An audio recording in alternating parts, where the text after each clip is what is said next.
Structure is not just a means to a solution.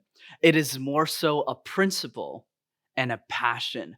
Marcel Brewer. Whether it's in presentations or in life, structure guides us to explain concepts and ideas in the most simplistic way so that other people can understand it. So here's the million-dollar question. How do I structure my presentations so you can learn the same methodology for every presentation for the rest of your life? Hi everyone, Brendan here for MasterTalk on your go-to channel to mastering your talk. And today we're talking structure. So let's start layering those bricks.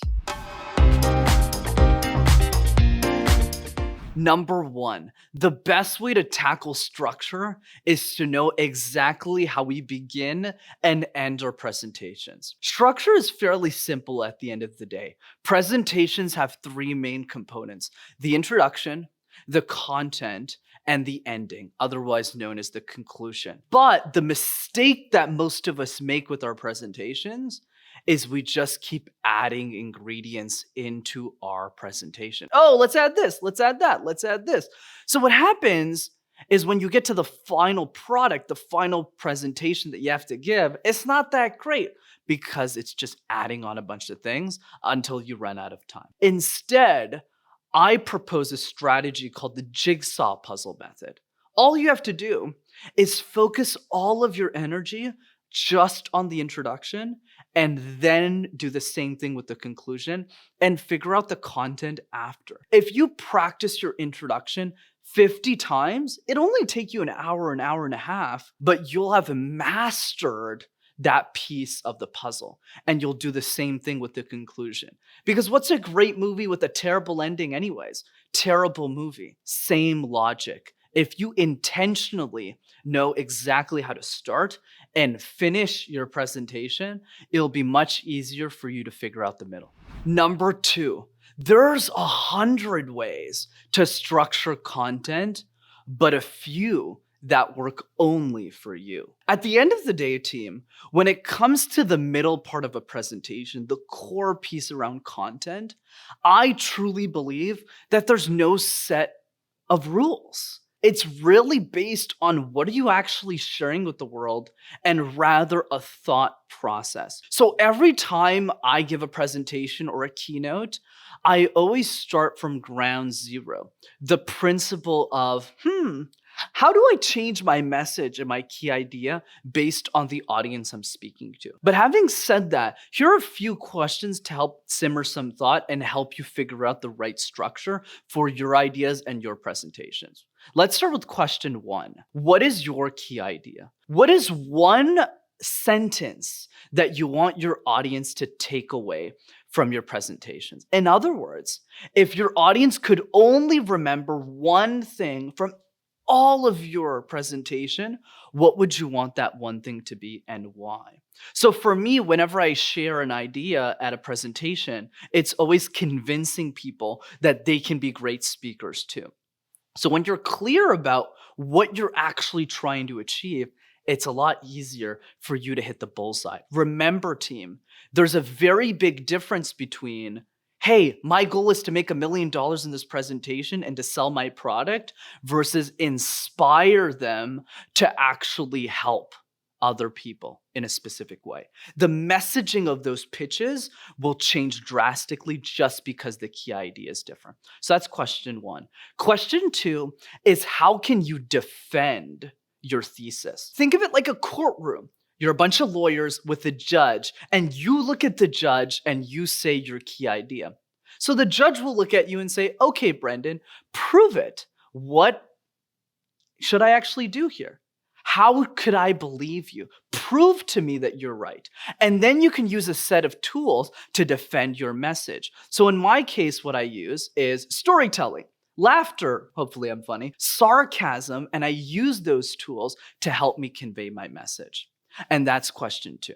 And then finally, question 3, who can I get introduced to help develop my ideas further? Don't build ideas alone.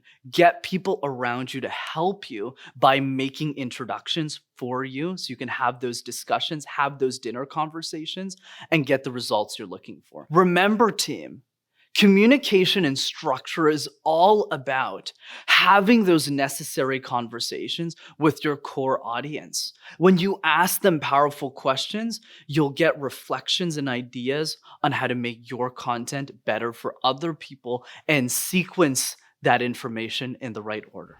And finally, number 3, acing your structure implies that your core audience understood you perfectly. What do I mean here? Even if I don't have the perfect answer as to exactly how to structure your content for success, because frankly, there isn't a right answer, I do know when you get it right. You get it right when your core audience looks at you and says, Brendan, I understood what you said and your key idea, I'm going to take action on it.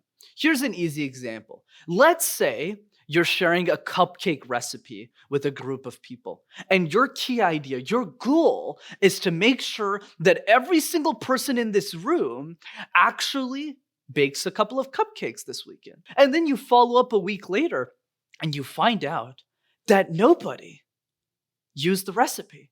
Nobody actually baked any cupcakes. So obviously you get a little bit frustrated. You said, geez, I put in so much work to get the right tablespoons and do this recipe and write all the instructions clearly. Why didn't anyone bake these damn cupcakes? So you start having conversations with your audience and you understood where you went wrong. Brendan, I'm a single mother with 7 kids. Like, I just don't have the time to make these cupcakes. Well, Your Brendan, recipe only I has don't have servings time for 3. for What calories. cupcake Like, your recipe? recipe I thought takes this was 60 about minutes. bread. So when we look at the different members and questions that we ask them, we realize that there's holes in our structure. So we fix them. Those conversations I've had thousands of times over with communication and public speaking. And you need to do the same thing with your ideas, with what you care about, because if you do, you'll ace structure. As Marcel explained so well, structure is not just about having a solution.